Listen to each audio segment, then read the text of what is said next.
మంత్రానికి సృష్టి న్యాసం ఎలా చేస్తాము? వాచకములో చేస్తాం.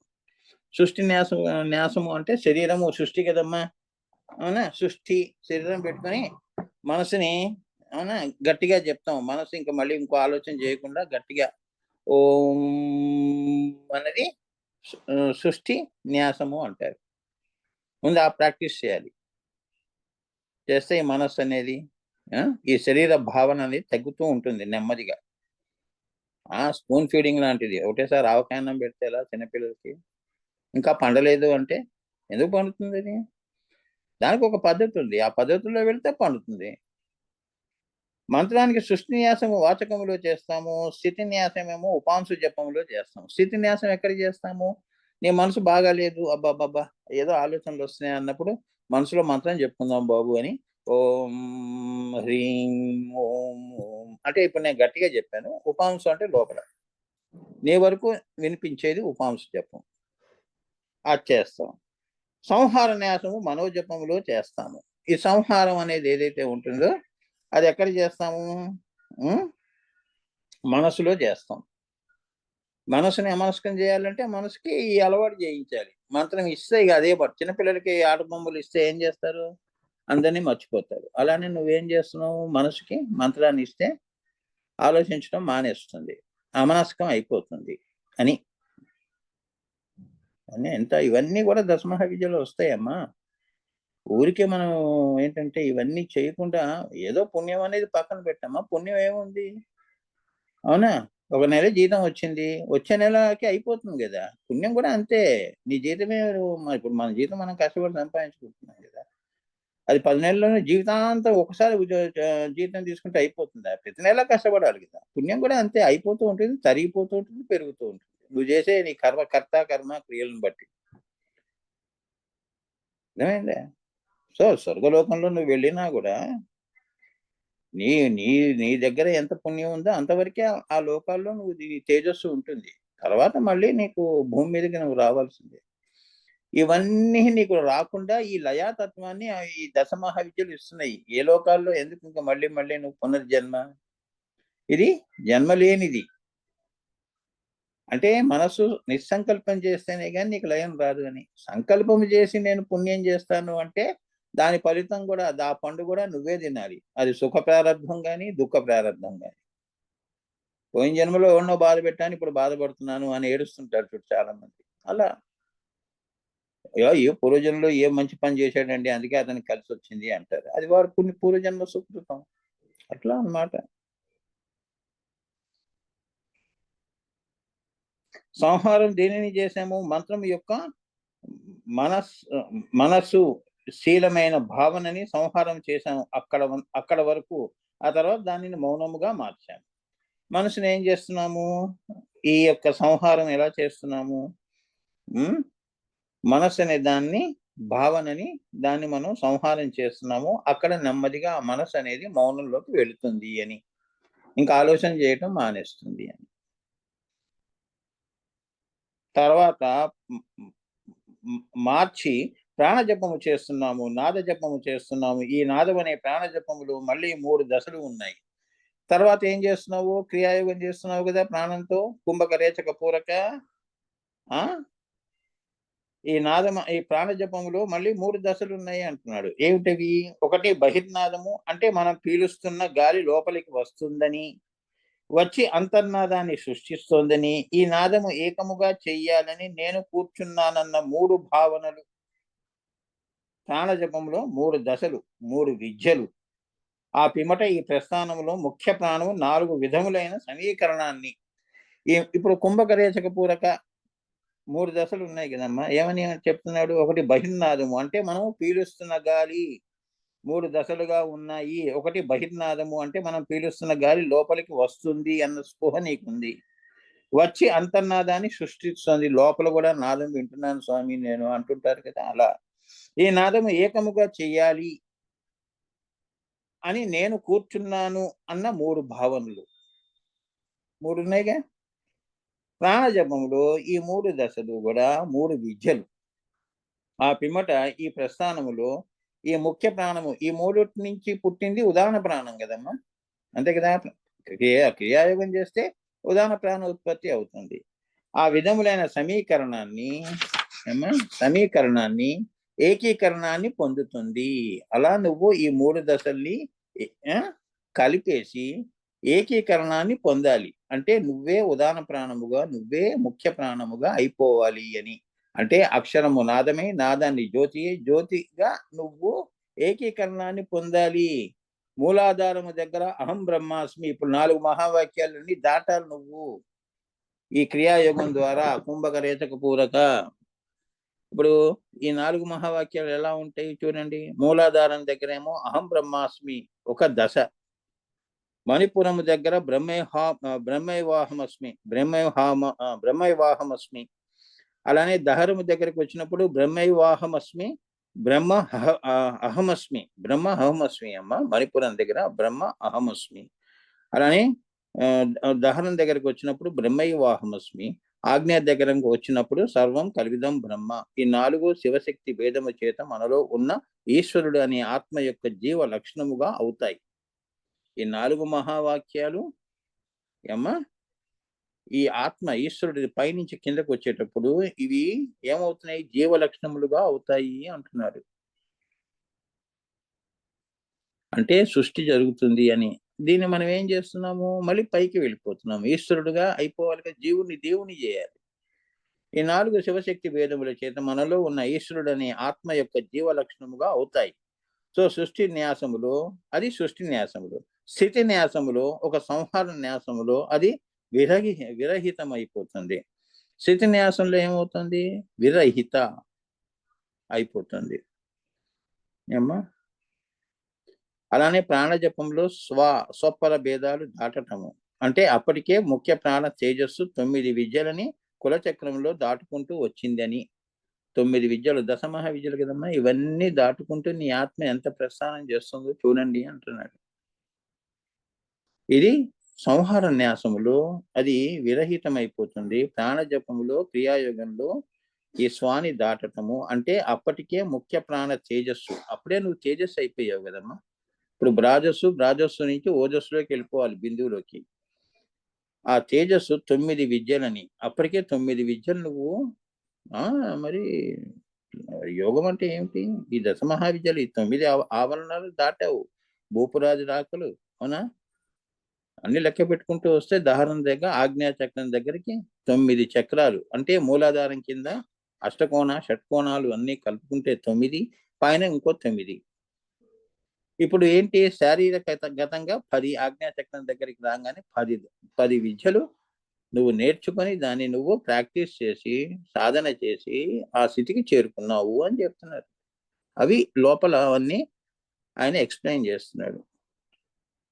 ప్రాణజపంలో ఏమవుతుంది?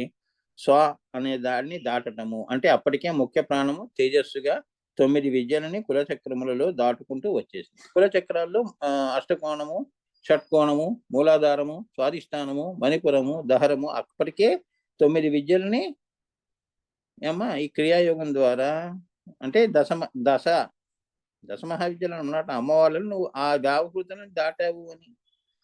ఆ అమ్మవారి త్రిపుర దగ్గర నుంచి మొదలు పెడితే నువ్వు, ఎందుకంటే ఆ వ్యావృతికి ఆ తల్లి హెడ్. మరి వాళ్ళని దాటాలి, ఆ అమ్మవాళ్ళ లోకం దాటాలి అంటే అమ్మ అనుగ్రహం ఉండాలి. ఈ 10 అవతారాలు అమ్మవార్లు నిన్ను దాటిస్తున్నారు అని చెప్తున్నాడు. ప్రాణజపంలో స్వాని దాటటము అంటే అప్పటికే ముఖ్య ప్రాణ తేజస్సు 9 విద్యలని కులచక్రాల్లో దాటుకుంటూ వచ్చింది. ఆజ్ఞ 10వ చక్రము. ఆజ్ఞా చక్రం ఏమిటి? 10. ఈ 10 దశమహావిద్యలు అని పిండితార్థం.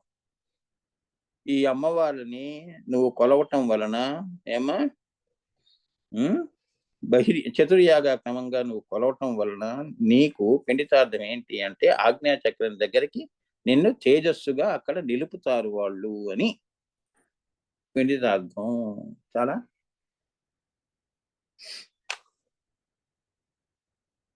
అక్కడికి వచ్చి తన స్వామి మర్చిపోతే అమనస్కము. అక్కడ ఏమవుతుంది? నువ్వు ఏమవుతావు? అమనస్కం స్థితి వస్తుంది. ఇంకా జీవ అనేది పోతుంది. అంతే కదమ్మా. You are detached from your body. వస్త్రాలు విప్పినట్టేనమ్మా, ఏముంది అక్కడ? ఆత్మ అక్కడ అన్ని వస్త్రాలు విప్పేస్తోంది అని. శరీరము చతుర్యాగ క్రమం అంటే ఏమిటి? ఆఖరిది ఆత్మ ఆత్మగా మిగిలిపోయిందని. అదే అమ్మవారికి కావాలి, మిగతా అవసరం లేదు, చెత్తా చెదారం అంతా. అర్థమైందా? మరి పూలు ఎలా తీసుకెళ్తాం అమ్మవారి దగ్గరికి? కింద పడినవి తీసుకెళ్ళి పెడతావా? పెట్టవు కదా. అపవిత్రమైనవి అంటున్నావు పూల విషయంలోనే. మరి నీ శరీరం అమ్మవారు ఏం చేసుకుంటుంది? ఈ తలకాయ నొప్పులన్నీ అన్నీ అక్కడ పడేయి అంటుంది, చెత్త అని. చేసావు కదా. నా దశమహా విద్యల్లో, నా అవతారాల్లో నేను ఆశీర్దించాను, జ్యోతిగా పిలిపించాను. ఇక జ్యోతికి కోరుకునేది ఏముందమ్మా? లయం తప్ప. అది ఉంటేనే ఆ అమ్మవారు నిన్ను కరుణిస్తుంది అని. అంటే ఈ ఈ భాషలో ఎందుకు చెప్తున్నా అంటే మీకు అర్థం అవుతుంది. మామూలు వ్యవహార భాషలో చెప్తేనే మీకు ఈ విద్య కరెక్టే కదా ఆయన చెప్పిందని మీకు తెలుస్తుంది. మరి ఈ చెత్తంతా పెట్టుకొని అక్కడ ఆజ్ఞా చక్రం దగ్గర అప్పుడు నా వాళ్ళందరూ గుర్తుకొస్తారా? నేను అక్కడ అమ్మవారిని అడుగుతాను, మా ఇంటి పరిస్థితి బాగలేదని. ఏంది అక్కడ పోయి ఇవన్నీ? ఇవి ఉండవమ్మా అంటున్నాడు. తేజస్సు, నువ్వు తేజస్సు అంతే. సూర్యుడు కొలంలో సరస్సులో ప్రతిబింబం పడిందమ్మా. పడితే తడిసిపోయిందని అంటావా? సూర్యుడు పక్కకి జరిగాడంటే అక్కడ ఆత్మ లేదు. నీరు నీరుగానే ఉండిపోయింది, శరీరం శరీరంగానే ఉండిపోయింది. ఏమాత్రం అర్థం చేసుకోకపోతే ఎలా? ఇప్పుడు ఇదంతా మాయే కదా. ఏది శాశ్వతం చూపించండి, ఒకటి చూపించండి. ఎప్పుడు ఉండేది ఒక వస్తువు చూపించండి. తన దృశ్యం తన నశ్యం. లోకాలే ఉండవమ్మా బాబు. పైన ఆకాశంలో చూసిన తారలే ఉండవు. మర్నాడు మళ్ళీ అర్ధరాత్రి మేడ మీదకి ఎక్కి చూడు, అక్కడ నక్షత్రం ఉందో లేదో. ఒకప్పుడు ఎప్పుడో చిన్నప్పుడు చూసిన నక్షత్రం ఉంటుందా అంటే మనకు తెలియదు. ఎన్నో రాలిపోతుంటే కొత్త వస్తూ ఉంటాయి. ఇది ఇలా వెళ్ళిపోతూ ఉంటుంది అని చెప్తున్నాడు. సో ఆత్మని పట్టుకోండి అంటున్నాడు. ఆ తేజస్సుని పట్టుకొని దాని బ్రాజస్సులోకి తీసుకెళ్ళండి. అక్కడి నుంచి ఓజస్సు, తేజస్సు, బ్రాజస్సు, ఓజస్సు, ఓజస్సు, తేజస్సు, బ్రాజస్సు. ఇవి తెలుసుకోవాలి మీరు.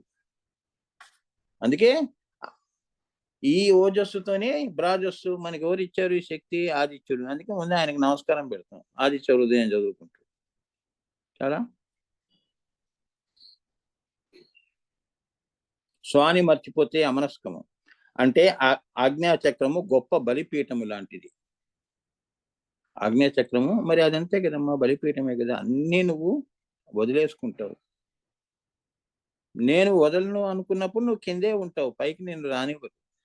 అన్ని వదులుకున్నవాడి గాలిపటం గాలికి ఎలా ఎగురుతుందో అన్ని కూడా కింద కింద వదిలేస్తేనే ఇది లంబికా చక్రం నుంచి పైకి వెళ్ళినప్పుడు ఆజ్ఞా చక్రంలో ఏమ్మా అది బలిపీఠం లాంటిది. అక్కడ నువ్వు స్వస్వరూప జ్ఞానము, వాళ్ళనే సెల్ఫ్ రియలైజ్డ్ సోల్స్ అంటారు. ఏమ్మా? సో గొప్ప బలిపీఠము. లయాసింహి అక్కడ తల నరుక్కుంటుంది అని అన్నాడు. ఈ లయాసింహి అనే ఈ ఆత్మ అంటే అమ్మవారు. అమ్మవారు కండ జ్యోతియే కదమ్మా, నీ ఆత్మ అమ్మవారిదే కదా. అక్కడ అదేం చేస్తుంది? తల నరుక్కుంటుంది అంటే అదే చిన్నమస్త అని. చిన్నమస్త అమ్మవారు ఉంది కదా. తల నరుక్కోవటం అంటే ఏంటంటే జీవుడు అన్న తలని నరుక్కోవటము అంటే బంధాల నుంచి విముక్తులు కావటము అన్నది ఆ చిన్నమస్త అమ్మవారి దాంట్లో కనిపిస్తుంది. ఆ తత్వం తెలుసుకోవాలి, అంతేగాని తలకే నరుక్కోవటం కాదు. ఏమ్మా?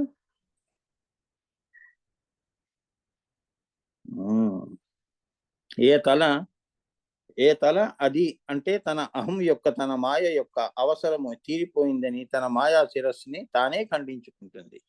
అంతే కదా. ఈ శరీరంలో ఉన్నప్పుడు ఇది మాయా శిరస్సు కదమ్మా, ఈ బుద్ధి ఇవన్నీ కూడా. ఇటువంటి తల నాకెందుకు? నేను నేను తేజస్సుని కదా అని చెప్పి అక్కడ ఆ తల్లి ఆ జీవ అన్న తలని నరుక్కుంటుంది. అది చిన్నమస్త. అంటే ఆ హంని, ఆ అన్న అక్షరాన్ని తొలగిస్తే హమ్ అయింది అని. హమ్ అంటే ఏంటంటే హ్రీంకారాసన గర్భితానరసికాం. అదే మరి సర్వం కలివిదం బ్రహ్మ అంటే ఏమిటి? అంతా బ్రహ్మమయమే. ఇక్కడ రెండు అనేది లేదు. అటువంటి తల నాకు అవసరం లేదు, రెండుగా ఉండే తల నాకు అవసరం లేదు అని. ఓకే. అదే చిన్నమస్త. శిరస్సు నుండి కదా స్వ అన్న భావం వచ్చేది. మనకి స్వపర భేదాలు ఎక్కడి నుంచి వస్తాయి? బుద్ధిని బట్టి వస్తాయి. శిరస్సే కదా అన్నిటికీ మూలం. అన్ని బంధుత్వాలకి, బాంధవ్యాలకి, తెంపుకోవడాలు, కలుపుకోవడాలు ఇవన్నీ బుద్ధిని బట్టి వస్తాయి. అరే వాడి బుద్ధి గడ్డి తిందిరా, అరే వాడి బుద్ధి మంచిది కాదురా అని అంటాం. కానీ ఇంకో అంగాన్ని మనం చెప్పంగా, అవునా? సో బుద్ధి దాన్ని ఖండించుకుంటుంది మాయా శిరస్సుని. అదే చిన్నమస్త, శిరస్సు నుండి స్వ అన్న భావం వచ్చేది. అమనస్కమైతే చిన్నమస్త అని రహస్యము. చిన్నమస్త అంటే నిజంగా పోగొట్టుకున్నదని కాదు. చిన్నమస్త అమ్మవారు ఏమిటి, పోగొట్టుకున్నది అనేది కాదు. తల పోయింది, అయ్యో ఇంకా జీవబంధం తెగిపోయిందని బాధపడవలసిన అవసరం లేదు అంటున్నాడు. నేను అన్న అహం యొక్క శిరస్సుని ఆజ్ఞ దగ్గర తాను ఆహుతి ఇచ్చుకున్నది. ఇంతకాలం నేను నేను నేను అనుకుంటూ తిరిగాను. స్వప్పర భేదాలు పెట్టుకుంటూ, అంతే కదమ్మా. ఈ నేను అనేది నాకెందుకు, దాన్ని ఆహుతి చేసేసింది అని. మరి నువ్వు షిరిడి సాయిబాబాలా నువ్వు రావాలి అంటే ఎలా అవుతావు? ఇప్పుడు మనకెందుకు దండం పెట్టరు ఎవరు చెప్పు? మనం ఆహాన్ని పెట్టుకొని తిరుగుతున్నాం, సాని పెట్టుకొని తిరుగుతున్నాం. మరి షిరిడి సాయిబాబా గాని ఇంకా మహానుభావులు చాలా మంది ఉన్నారు. మరి వాళ్ళందరినీ మనం ఎలా చూస్తున్నాము? వాళ్ళకి అహం లేదండి, స్వ లేదండి, స్వపర భేదం లేదండి. వాళ్ళలో విశ్వ ప్రేమ అండి వాళ్ళది. మరి అది రావాలి అంటే వాళ్ళు ఆ తురియా స్థితిలోనే వాళ్ళకి నీతో మాట్లాడతారు. వాళ్ళు కింద స్థితుల్లో దిగరు. కింద స్థితుల్లో మాట్లాడేవాళ్ళు జీవులు, మనుషులు మాట్లాడతారు. దైవాంశ సంబతులు తుర్యంలోనే ఉంటూ చిరునవ్వు నవ్వుతూ నీతో నాతో మాట్లాడాడండి మామూలుగాని. మా వాళ్ళని అందరినీ అడిగాడు పేరు పేరు బట్టి అంటాడు. కానీ ఆయన ఉన్నది తురియా స్థితి, నీకు మనకు తెలియదు కదా. అది అక్కడి నుంచి అన్ని కనిపిస్తాయమ్మా. డాబా మీదకి వెళ్ళామంటే కిందంతా ఎవరెవరు ఉన్నారో అందరూ కనిపిస్తారు. అలానే వాళ్ళు కూడా తుర్యం నుంచి కింద బంధం పెట్టుకోరు, కానీ ఎంక్వైరీ చేస్తుంటారు. సో ఇక్కడ అమనస్కతే చిన్నమస్త అని రహస్యము. చిన్నమస్త అంటే నిజంగా పోగొట్టుకున్నదని కాదు. నేను అన్న అహం యొక్క శిరస్సుని ఆజ్ఞ దగ్గర తాను ఆహుతి ఇచ్చుకున్నది. ఏమ్మా, దానితో తేజస్సు యొక్క రజోదేవి విలాసము అయిపోయింది. ఇక్కడ దాంతో ఏమైపోయింది, ఈ రజోగుణ లక్షణం పోయింది అని. తమో గుణము రజోగుణము పోయింది. ఇంకా పైకి వెళ్ళినప్పుడు ఏమవుతుంది, సత్వగుణము వస్తుంది. అంతే కదా, దేవుళ్ళందరూ సత్వగుణ ప్రధానులు. సో నువ్వు ఈ రెండు పోగొట్టుకోవాలి. ఇదొక త్రిపుర. ఈ కిందేమో మూలాధారం నుంచి ఆజ్ఞ వరకు ఇదొక ఇది, తమో గుణాలు. ఆజ్ఞాచక్రంలో రజోగుణం పోగొట్టుకుంది ఏమ్మా. అక్కడ రజోదేవి విరజాదేవి అవుతుంది. విరజ, రజస్సులు లేని స్థితి విరజ అంటే. రజ అంటే రజను పోగొట్టుకుంది. అమల అంటే ఏమిటి, మలము కానిది ఆ మల. అలా విమల అట్లా అంటే మనం ఇప్పుడు ఏం చేస్తాము, గుళ్ళ దగ్గరికి వెళ్ళినప్పుడు స్నానాలు చేస్తాంగా, పుణ్య నది స్నానాలు చేస్తాం కదమ్మా, అలా అన్నమాట. ఇప్పుడు నేను పవిత్రమయ్యాను, ఇప్పుడు గుడిలో వెళ్ళే అవకాశం నాకు అమ్మవారు ఇచ్చింది అని. అవునా? రూమ్ లోకి వెళ్ళిపోయి బట్టలు విప్పేసేసి బట్టలు వేసేసుకుని గుడిలోకి డైరెక్ట్గా వెళ్ళంగా, ఓ పద్ధతిగా వెళ్తాంగా, అలా అన్నమాట. నేను పవిత్రం కావాలి, ఎక్కడెక్కడో తిరిగాను, అవునా, ప్రయాణాలు చేశాము, స్నాన సంధ్యలు లేకుండా గుడిలోకి ఎందుకు వెళ్తాం? పుణ్యనది స్నానాలు చేసుకొని ఏమ్మా. ఇప్పుడు ఈ ఆజ్ఞా చక్రం అటువంటిది అనమాట. అంటే ఒక నది, గంగా నదిలో స్నానం చేసావు నువ్వు, పవిత్రుడు అయ్యావురా నాయన అని.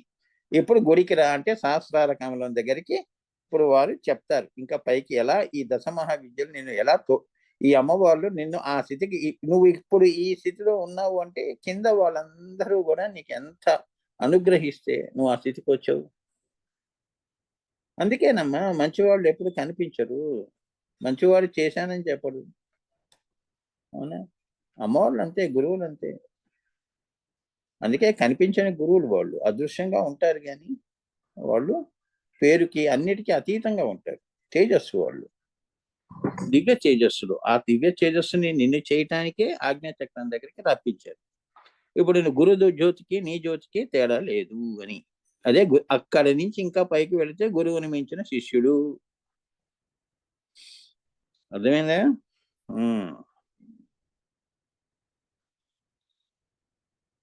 అంతే కదా. శ్రీకృష్ణుడు సాందీపుడు చూడండి, ఆ గురువు దగ్గర మరి ఆయన అవతార పురుషుడిగా ఉంటే అన్నీ నేర్చుకొని అవతార పురుషుడిగా ఆయన నేనే దేవుడు అని ఆయన చెప్పుకున్నాడు అంటే గురువుని మించిన శిష్యుడు అయ్యాడు కదమ్మా. అలాగే రాముడు, ఇక మహానుభావులందరూ కూడా గురువుని మించిన శిష్యులు అంటే ఆ శక్తుల్లో ఆయన కంటే గొప్పవాళ్ళని కాదు అక్కడ అర్థం. అవునమ్మా. అలా అని కాదు. అంటే నా పేరు నిలబెట్టావురా అని గర్వపడే స్థితి అది. అర్థమైందా? సంతోషిస్తారు గురువులు. అది. అంతేగాని ఇంకో రకంగా తీసుకోవద్దు. ఆత్మగా అది విరజాదేవి అయి పైకి వెళ్ళిపోతుంది. అక్కడ ఏమవుతుంది? ఈ రజస్సులన్నీ పోగొట్టుకొని విరజ అయి, అంటే దేని మీద మమకారాలు ఉండవు ఇంకా ఆత్మకి. అది ఇంకా పైకి వెళ్ళిపోతుంది నాయన అని. అంటే అక్కడ ఇంకా మళ్ళీ 9 చక్రాలు ఉన్నాయి. దానిపైన సహస్రారం. సహస్రారం తర్వాత ద్వాదశాంతాలు. తర్వాత బ్రహ్మకచ్చం. బ్రహ్మకచ్చం తర్వాత లలితా పరాభట్టారిక అమ్మవారు బిందువు. ఆ బిందువు పైన పరాశుండం. ఇంకా పై ప్రస్థానాలు చేస్తుంది ఈ విరజాదేవి అని చెప్తున్నారు. ఏమ్మా? అప్పటి వరకు లయము యొక్క క్రియాశక్తి బోధపడదు. అంతవరకు కూడా నీకు లయము అంటే ఏంటో నీకు తెలియదు అని చెప్తున్నారు. అది అందుకే సానుభూతి అంత ముఖ్యం. దాని విలువ అప్పుడు తెలుస్తుందమ్మా. ఇప్పుడు సముద్రంలో ఎంతో నిధులు ఉన్నాయి. మనం ఇంట్లో కూర్చున్నాం. మనం పెద్దగా పట్టించుకోం. అవన్నీ ఎవడండి బయటికి తీస్తాడు? ఉన్నాయిలేండి, కానీ మనకెందుకు అవన్నీ? అక్కడికి వెళ్ళి నువ్వు అక్కడ దగ్గర దాకా వచ్చావనుకో, దాని విలువ అప్పుడు తెలుసుకుంటావు. అంతే కదా! పోయిన వస్తువు దొరకటం ఎంత ఇదో ఆనందాన్ని ఇస్తుందో, ఇంక రాదండి అన్నది వచ్చిందనుకో ఎలా ఉంటుంది? అవునా? మరి గురువులు అటువంటివి చేయిస్తారు. అటువంటి మహత్యాలు నీ జీవితంలో చేయిస్తారు. వాళ్ళని నువ్వు ఏంటంటే నమ్మాలి. గురువుని నమ్మాలి. గురువు చెడ్డవాడా, మంచివాడా అనేది కాదు. ఆయన ఉద్దేశాలతో నీకు అనవసరం. మనం ఎంత చేసినా వాళ్ళ రుణం తీరదంతే. నేను జీవితమే ఇచ్చేసాను కదా! అవునా? ఏం అట్టి పెట్టుకోలేదు.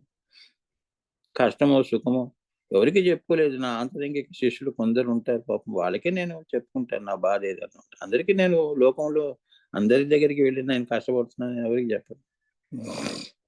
అలా.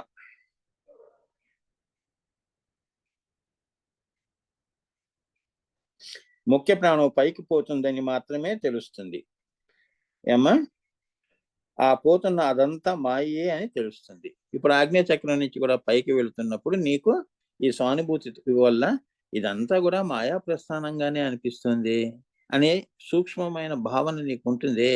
అంటే ఇప్పుడు గట్టిగా స్థూలముగా మాయ వెళ్ళిపోయింది. అయినా కూడా వాసనగా ఆత్మకు ఉంటుంది. అక్కడ కూడా నేను నేను అనుకుంటూ వెళుతుంది. అమ్మో! నేను ఒంటరిగా ప్రయాణం చేస్తున్నాను అన్నది దానికి ఉంటుంది. అది ఉన్మని దాకా కూడా ఆ మాయ సూక్ష్మ మాయ అంటారు. స్థూల మాయ వేరు. శరీరంలో ఉన్నప్పుడు గట్టిగా ఉంటుంది. అలా. ఆ పోతున్నదంతా మాయే అని తెలుస్తుంది. అయినా మాయతో తనని తానే అధిగమించి పోతుందని కూడా కొంచెము దూరము తెలియవచ్చు. ఆ! నువ్వు ఇలా పైకి వెళుతుంటే ఈ మాయ కూడా నెమ్మదిగా తొలగిపోతూ ఉంటుంది. ఇది మాయతోనే మాయపుచ్చటం. ఇదే మహతార్ బాబాజీ చెప్పింది. సో ఇక్కడేమిటి? అరే! ఈ సూక్ష్మ మాయ కూడా వదిలేస్తోంది నన్ను అన్నది కొద్దిగా తెలుస్తుంది. పైకి వెళుతుంటే ఇంకా పవిత్రం అయిపోతున్నావు నువ్వు. ఓహో! ఇంకా కొద్దిగా ఉంది. అది కూడా పోతోంది అన్నది సూక్ష్మంగా తెలుస్తుంది.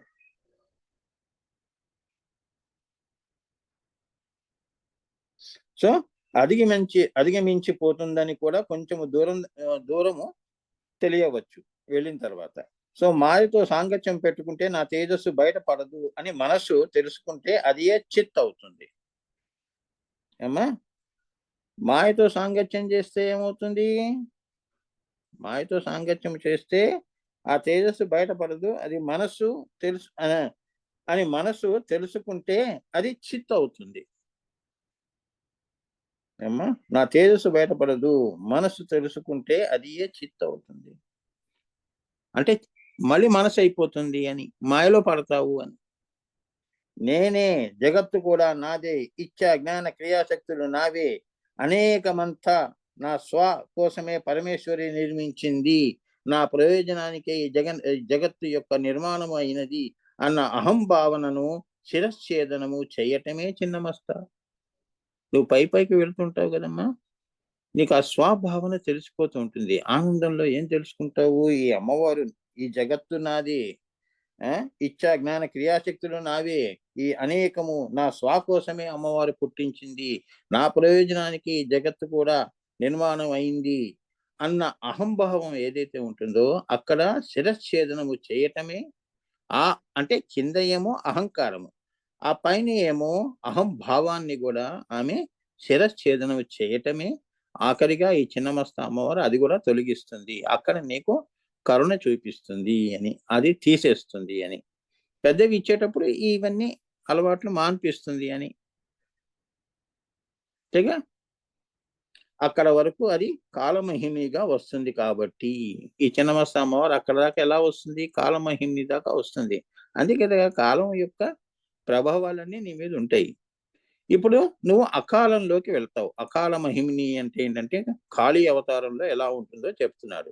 అంటే ఇక్కడ ఏంటంటేనమ్మా, మూలాధారం నుంచి ఈ 10 అనుభూతులు, అనుభవాలు ఏ దేవతలు ఎలా ఇచ్చారు. ఇప్పుడు చిన్న మాస్టర్ చెప్పాను.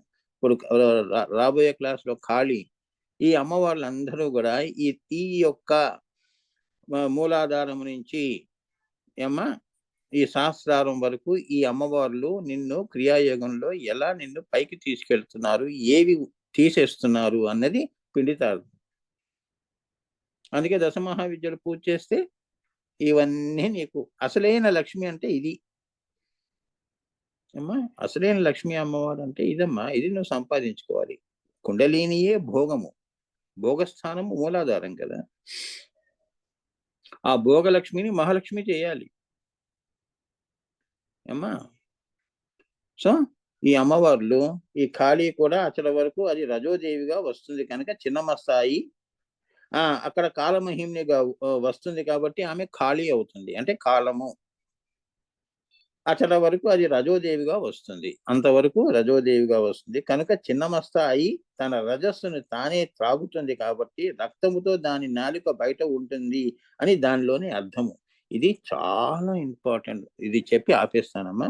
ఇక్కడ ఏంటంటే ఈ ఈ కాళీ అమ్మవారు, ఈ ఈ చిన్నమస్త అమ్మవారు కాలమహిమినిగా వస్తుంది. అప్పుడు కాళీ కూడా ఆమె అప్పుడు ఏమవుతుంది, అక్కడ దాకా వచ్చినప్పుడు ఆమె ఖాళీ అవుతుంది. అక్కడ వరకు అది రజోదేవిగా వస్తుంది, రజోదేవిగా వస్తుంది కనుక ఈ చిన్నమస్త అన్న రూపంలో ఈ కాళీ అమ్మవారు వీళ్ళిద్దరు ఒకటే. ఏం లేదమ్మా, ఈ చిన్నమస్త అమ్మవారే కాల రూపంలోకి వెళ్ళిపోతుంది, నీ బాల్యావస్థ నుంచి యవనంలోకి వెళ్ళినట్టు అట్లా. ఈ చిన్నమస్త అయ్యి తన